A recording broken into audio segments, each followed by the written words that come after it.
गणपती बाप्पा मोरया. तर गणपती म्हटलं की मोदक आलेच आणि मोदक म्हटलं की सारण बनवायला थोडासा वेळ लागतो. ते आजच बनवून ठेवलं तर मग काय उद्या झटपट मोदक रेडी होतील. चला तर सारण बनवायला घेऊयात. त्यासाठी इथं मी 1.25 चमचा तूप जे आहे ते घेतले. साजूक तूप घेतलं, त्याला हलकंसं गरम केलं. लगेचच चमचाभर खसखस आणि थोडीशी ड्रायफ्रूटची पावडर टाकली आणि त्याला सुद्धा एकत्र गोल्डन ब्राऊन होईपर्यंत परतून घेतलं. तर ड्रायफ्रूटची पावडर अगदी ऑप्शनल आहे, पण खसखस आवर्जून टाका, कारण त्याने चवीमध्ये चांगलाच फरक पडतो. हे सगळं परतून घेतलं. आता 2 वाटी आपल्याला खोवलेला नारळ घ्यायचा आहे, तर 1 वाटी इथं मी गूळ घेतला. हो, मी गूळ आधी ॲड करते आणि नारळ नंतर ॲड करते. यामुळं काय होतं, तर सारण जे आहे ते छान होतं.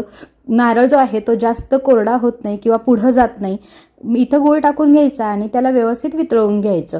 7-8 मिनटं लागतात गूळ वितळायला. गूळ व्यवस्थित वितळला की खोवलेला नारळ इथं आपण टाकून घ्यायचा. तर 1 वाटी गूळ होता, 2 वाट्या खोवलेला नारळ याच्यात टाकून घेतला. ह्याला सगळ्याला परत एकदा छान परतून घ्यायचं. परत एक 5-7 मिनटं लागतात आपल्याला परतायला. व्यवस्थित असं बाइंडिंग झालं आणि बघायचं चेक करून पाणी येतं आहे का त्याच्यातून. इथं असं प्रेस करून मी पाहिलं तर थोडंसं पाणी रिलीज होतं आहे, म्हणजे अजून वेळ आहे. हलकंसं अजून सारण परतून घेऊया आणि नंतर त्याच्यामध्ये आपल्याला टाकायचं आहे 1 मोठा चमचा भरून वेलची पावडर आणि थोडंसं जायफळ. तर जायफळाची पावडर ही ऑप्शनल आहे, तुम्हाला आवडत असेल तर टाका, स्किप केली तरीही चालती.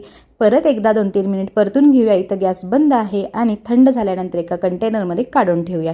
रेसिपी आवडली तर लाईक, शेअर, सबस्क्राईब.